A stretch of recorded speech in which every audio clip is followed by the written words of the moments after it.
Imagine your dad marries a gold-digging stranger weeks before he dies, and she's already calling it asterisk her asterisk house.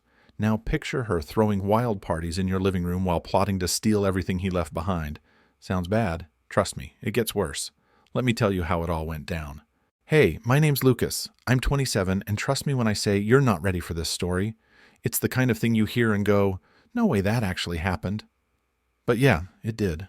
So buckle up, because things get messy real quick. The day my dad Richard married Monica, everything about it screamed wrong. And I'm not just talking about the rushed ceremony in some generic event hall that looked like it doubled as a bingo night hotspot. We're talking about my dad here, a man who could have thrown the kind of wedding people write about in magazines. Instead, there were maybe 10 people there, including me, and everyone looked like they'd rather be anywhere else. Monica, on the other hand, she was the opposite of subtle.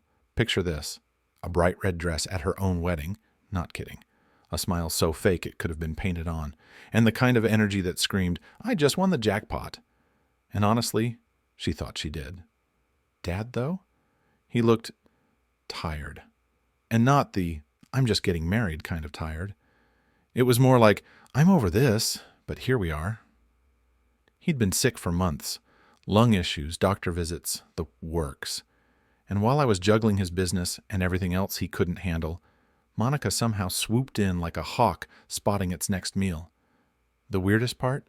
Dad didn't even seem into her. Once, during one of our rare candid conversations, he'd called her convenient. Yep, convenient. No passion, no spark, just logistics. Brutal, I know. But Monica? She was playing the long game. Fast forward 2 days after the wedding, Dad passed away. Yeah, it hit hard, but it wasn't exactly unexpected. What was unexpected? Monica flipping the switch from grieving widow to, where's my inheritance? So fast it could have given me whiplash. I didn't even have time to process losing my dad before she barged into the lawyer's office. And let me paint you a picture. She strutted in like she owned the place, her heels clicking loud enough to announce her arrival before she even opened the door. She had this overly sweet smile plastered across her face. But her eyes? They were laser-focused on one thing, money. Lucas, she said, her voice dripping with syrupy sweetness, we need to talk about the estate. You know, our future. I just sat there, trying not to roll my eyes. Our future? Lady, you've known my dad for what? 6 months? The lawyer, Mr. Howard, barely glanced up from his desk. He'd been my dad's attorney for decades, and let's just say, he wasn't buying Monica's act either. Meanwhile, I was sitting there thinking, she's way too confident for someone who barely knows what's in the will. Something doesn't add up. And spoiler alert, I was right. Let me set the scene for you. I'm sitting in this overly polished, way too quiet lawyer's office. You know the type. Mahogany desk, leather chairs, and the faint smell of old books that probably haven't been touched in years. Across from me is Monica, looking like she's auditioning for a reality show about rich widows, with her designer scarf and sunglasses perched on her head like a crown. Then there's Mr. Howard. This guy is a legend. My dad's lawyer for as long as I can remember. He's the kind of man who could stay calm during a tornado. Nothing rattles him. Or at least that's what I thought. The air was thick as Howard opened the folder, adjusted his glasses, and started reading. Monica leaned forward, her face practically screaming, "Show me the money! Me?" I was just trying to keep it together. According to Mr. Monroe's will, Howard began, his voice steady as ever, the entirety of the estate, including all properties, businesses, and assets, is to be passed on to his son, Lucas Monroe. Cue the record scratch. Monica's jaw literally dropped. I almost laughed out loud, but I held it in because, well, I didn't want to ruin the moment. What? She blurted, her voice shooting up an octave. That can't be right. I'm his wife. Howard didn't even blink. The will is clear. Mr. Monroe's prenuptial agreement ensures that his wife receives a monthly allowance of $3,000 for personal expenses. He adjusted his glasses again and added, which begins next month. Now, I don't know if you've ever seen someone's world crumble in real time, but let me tell you, it's oddly satisfying.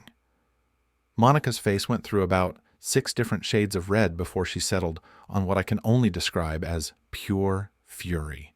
"Oh, this is ridiculous!" she snapped, standing up so quickly her chair nearly toppled over. "I was his wife! That means something, doesn't it? This has to be illegal!"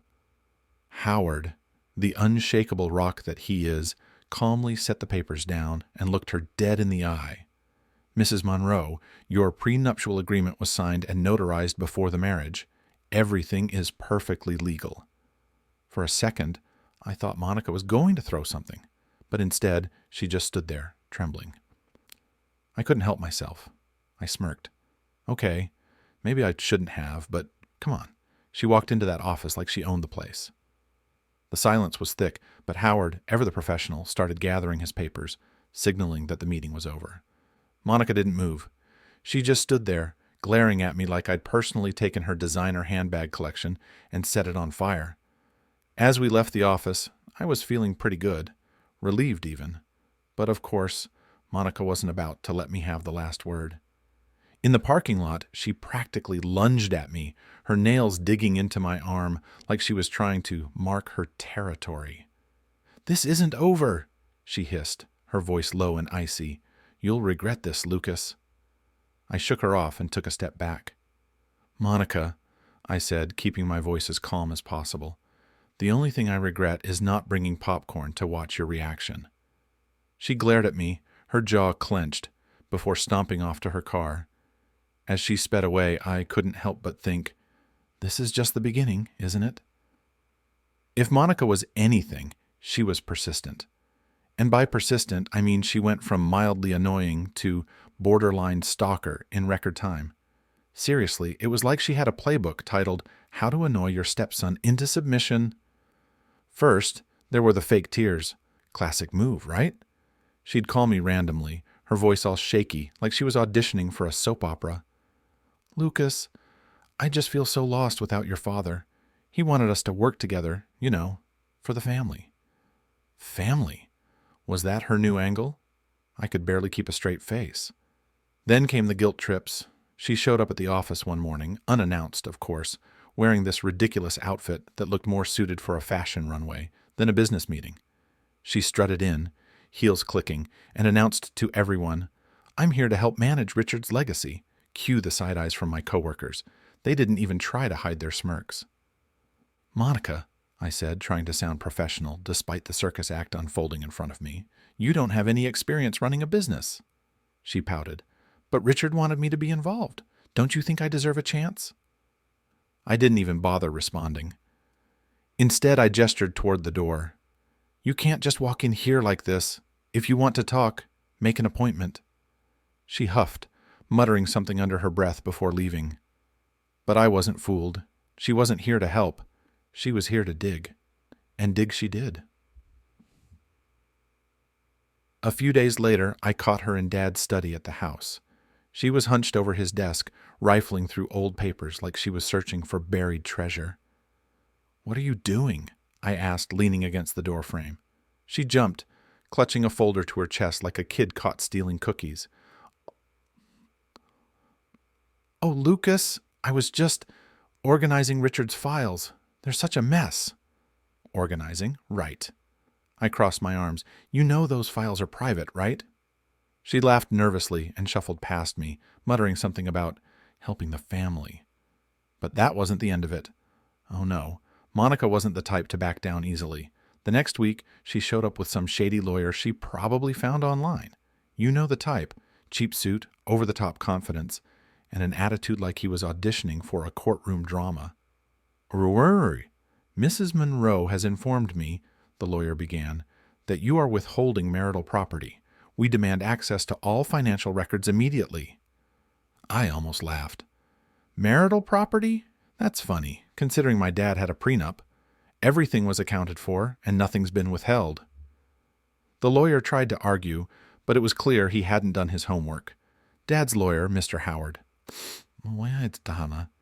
had locked everything down tighter than a bank vault. Still, Monica's smug smile told me she wasn't done. It wasn't just persistence. It was desperation. She acted like someone with a backup plan, something she thought was foolproof. And honestly, That's what made me nervous. It all started on a random Tuesday night. You know, the kind of night where nothing exciting ever happens, and you're just sitting there drowning in paperwork, trying to figure out why your dad had so many folders labeled important. Trust me, nothing about these files screamed exciting until I stumbled upon the drawer. Dad's old desk was this massive oak monstrosity that belonged in a historical drama, not our home office. And apparently it had secrets. At the bottom of one drawer, behind a false panel I didn't even know existed, was a small, locked compartment. My first thought, this is some spy movie stuff. Of course, the key wasn't anywhere obvious. After nearly tearing apart the room, I found it tucked inside a dusty copy of The Old Man and the Sea on his bookshelf. Classic Dad, always hiding things in plain sight. The drawer creaked open, and inside was a single envelope with my name on it. My heart was pounding like I was about to open a treasure chest. The letter inside, even more dramatic than the setup. Lucas, if you're reading this, Monica has already shown her true colors. Be careful. I've taken precautions to protect our family's legacy. Trust Howard. And remember, the estate isn't just money. It's history. Okay, Dad. What does that even mean? History? What? Are we talking about a secret treasure map? A family curse? I had so many questions, but no answers. Tucked behind the letter was a USB drive. Now I know what you're thinking. Plug it in, Lucas. Mystery solved. But at that moment, I didn't have the nerve. It felt too big, too final. So I shoved it in my pocket and decided to deal with it later. Meanwhile, Monica was taking her antics to a whole new level. It was like she'd decided subtlety wasn't working. So why not go full chaos mode? Picture this. I come home one evening to find my house, yes, my house, blaring music so loud the neighbors probably thought it was an earthquake. Inside, it was worse. Monica had thrown this elaborate party, complete with her sketchy friends, who looked like they'd just stepped off the set of a crime drama. "What is going on here?" I asked, standing in the doorway like some sitcom dad about to lose his mind. Monica sauntered over, holding a glass of champagne, like she was the queen of the place. "Oh, Lucas, you're home. Isn't this fun? We're celebrating." "Celebrating what?" I shot back, my tone sharp enough to cut glass. She waved her hand dismissively. "Life, darling. You should try it sometime." I clenched my jaw, scanning the room. People were everywhere, on the couches, in the kitchen, even out by the pool. And by the looks of things, they weren't exactly sipping tea and discussing literature. "This isn't happening," I muttered, storming past her. But here's the kicker. As furious as I was, I couldn't shake the feeling that Monica wasn't just partying for fun. There was an edge to her, a kind of nervous energy that made it seem like she was trying to distract herself, or maybe me, from something bigger. Whatever it was, I had a feeling the USB in my pocket held the answer, and I wasn't sure I was ready to find out. You know that feeling when you walk into a room and immediately think, what the heck have I just stepped into? That was me, standing in my own house, surrounded by strangers who looked like they got lost on their way to an audition for Sketchy People, the movie. I hadn't planned on showing up. In fact, I was this close to staying home and binge-watching some random show. But curiosity got the better of me. Plus, there was something deeply satisfying about catching Monica off guard. The house was unrecognizable. The lights were dimmed, neon strobes flashing like we were in some underground club. Music blasted so loud it felt like my eardrums were staging a rebellion. People I'd never seen before were lounging on my furniture, sipping champagne that looked way too expensive to be on Monica's dime. I weaved through the crowd, dodging the overly enthusiastic, "Hi, who are you?" types, and made my way to the kitchen. That's where I spotted Monica, dressed to the nines in some glittery number that screamed, "I'm rich, or at least pretending to be." She was leaning in close to some guy who looked like he came straight out of a How to Be Shady tutorial, slicked back hair, cheap cologne you could smell from across the room, and a smirk that made my skin crawl. I wasn't planning on eavesdropping, but then I heard her voice drop, her tone sharp and confident. "Once I get control of the estate, we're set." Monica said, swirling her champagne like she was already celebrating. I froze.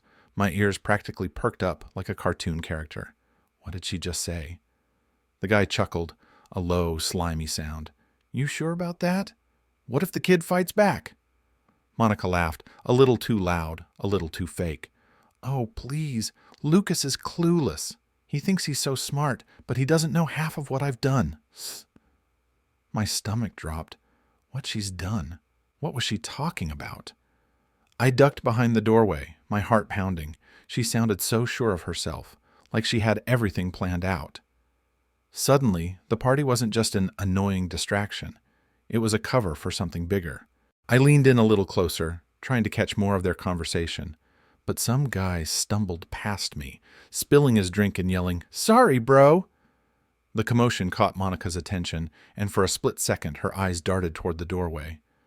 I stepped back quickly, pretending to inspect a painting on the wall, like some random art critic.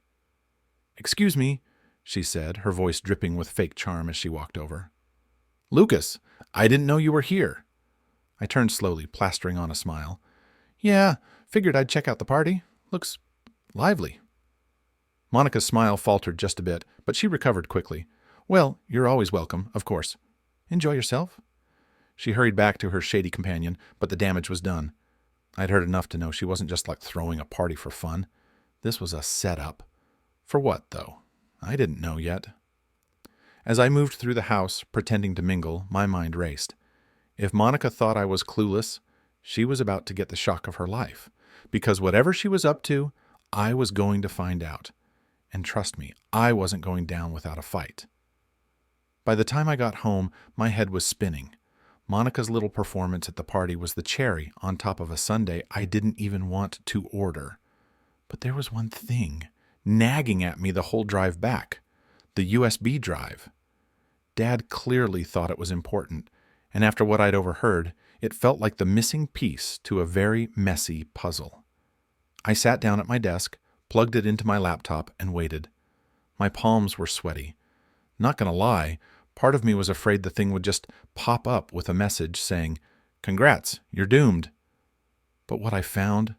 Oh, it was so much worse. The first folder was labeled Monica Investigated. Subtle, right? Inside were emails, contracts, and enough receipts to rival a Black Friday shopping spree. Turns out Monica had been busy long before she waltzed into my dad's life. She'd done this before, multiple times. The pattern was painfully clear. Target wealthy older men, charm them with her fake sincerity, marry them, and then bleed them dry before vanishing like some kind of financial Houdini.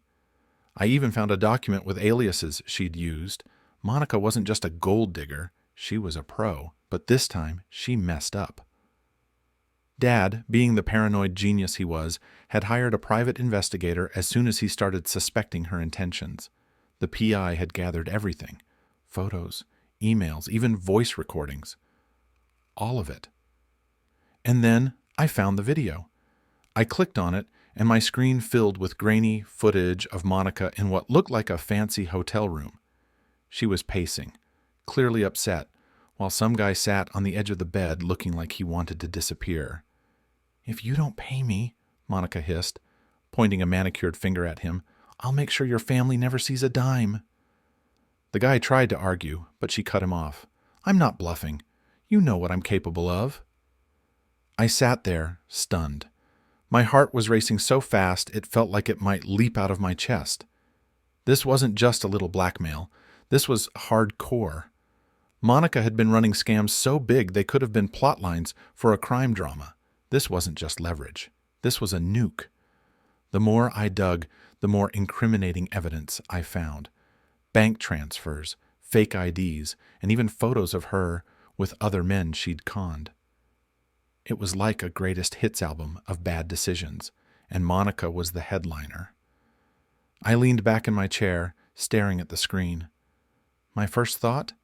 Dad, you absolute legend. You knew she was trouble, and you made sure she wouldn't win. My second thought, what do I do with this? Because now the ball was in my court, and trust me, I wasn't about to fumble it. When I say I was ready, I mean ready. I'd spent the entire night replaying that video, scrolling through the mountain of dirt on the USB and figuring out exactly how I was going to drop this bomb on Monica. There was no way I was letting her continue her little charade. Not in my house, not with my dad's legacy. It was a Wednesday afternoon, and Monica had the nerve to host one of her so-called business meetings in the dining room. By business, of course, I mean her and some lawyer who looked more confused than confident, sipping overpriced coffee and probably plotting their next move. I didn't knock. I didn't announce myself. I just walked in, USB in hand, and slammed it down on the table so hard the cups rattled. "Care to explain this?" I asked, my voice as cold as the iced coffee Monica loved to sip while pretending she was busy. Her reaction was priceless. For a split second, she froze, her perfectly manicured fingers hovering midair like she'd been caught red-handed. Then her face went pale, followed by a shade of red so intense it could have doubled as a stop sign. "You don't know what you're talking about," she said, her voice tight and shaky. I leaned in, locking eyes with her. "Really? Because this looks an awful lot like fraud. And blackmail. Oh, and let's not forget good old-fashioned extortion." The room went dead silent. Even the lawyer, who had been flipping through some papers like he was actually doing something useful, stopped and stared at the USB like it was about to explode. Monica tried to regain her composure, smoothing her hair like that would somehow fix the situation. "Lucas, you're being dramatic. Whatever you think you found, it's not what it looks like." I smirked. "Not what it looks like? Monica, there's literally a video of you threatening someone. Should we watch it together? I can hook it up to the TV if you like."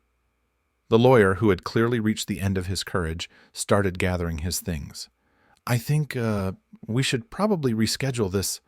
"Sit down," I snapped, my eyes not leaving Monica's. "You're going to want to hear this." The poor guy looked like he wanted to vanish into thin air, but he stayed put. Monica, on the other hand, wasn't ready to give up just yet. "This is harassment," she hissed, standing up and pointing a finger at me like she thought she could intimidate me. "You think you can just throw around accusations without proof? My lawyers will have a field day with this." I leaned back, crossing my arms. "Monica, the only thing your lawyers are going to have is a headache when I hand this over to the police. And trust me, they'll love to hear from every single person on that USB. Shall I start making calls?" Her confidence shattered. I could see it in her eyes, the panic, the realization that I wasn't bluffing. She grabbed her bag and stormed out, her heels clicking against the hardwood floor like gunshots. But not before stopping at the door to hiss, "You'll pay for this." I raised an eyebrow and smirked. "Oh, I think you're the one who's about to pay, big time." As the door slammed behind her, the lawyer quickly mumbled something about needing to leave, and within seconds I was alone in the dining room. The silence was deafening, but it felt good, like the calm after a storm. One thing was clear. Monica wasn't done playing her games, but now neither was I. You know when a storm finally clears and everything's quiet, but you're left standing in the wreckage thinking, did that really just happen? That's exactly how it felt, watching Monica's world crumble faster than a cookie in milk. And let me tell you, it was glorious. The fallout was brutal and swift. Monica, being Monica, didn't go down without a fight. She rallied her lawyer, if you could even call him that, and tried to spin some sob story about being a victim. "I was misled. I was emotionally manipulated." Nice try, Monica. Unfortunately for her, Dad's prenup was bulletproof. And then there was the USB. Oh, the beautiful, incriminating USB. It was like a greatest hits album of her worst decisions. Fraud? Check. Extortion? Check. Blackmail? Big check. The evidence was so airtight that her lawyer didn't even make it to the second meeting before advising her to back off. But Monica? She wasn't ready to give up. Not yet. She filed some nonsense motion claiming she was entitled to a larger share of the estate. The judge took one look at the prenup, the USB, and her track record and dismissed it faster than you can say, "Nice try." Then things got really interesting. Turns out Monica's little escapades didn't just affect my dad. A few of her past victims had been waiting for someone to expose her, and when the story hit the local news, it spread like wildfire. Her face was plastered on every screen in town, with headlines like "Serial Scammer Exposed" and "Con Artist Widow Brought to Justice." I almost felt bad for her. Almost. She disappeared not long after. No tearful goodbyes, no dramatic exit. Just poof, gone. Maybe she figured out there was no way to charm her way out of this one, or maybe she just couldn't face the music. Either way, good riddance. As for me, well, life didn't magically become perfect overnight, but it felt like a fresh start. I kept the estate, the business, and most importantly, my sanity. For the first time in months, I didn't have to look over my shoulder or wonder what scheme Monica was cooking up. Dad was right about one thing. Our legacy wasn't just about money or property. It was about protecting what mattered and staying one step ahead of people like Monica. And her? Well, let's just say karma has a funny way of showing up when you least expect it. Wherever she is now, I'm sure she's realizing that playing games with people's lives doesn't end well. As for me, I'm moving forward, and let's be honest. This time, I'm keeping my dad's desk locked.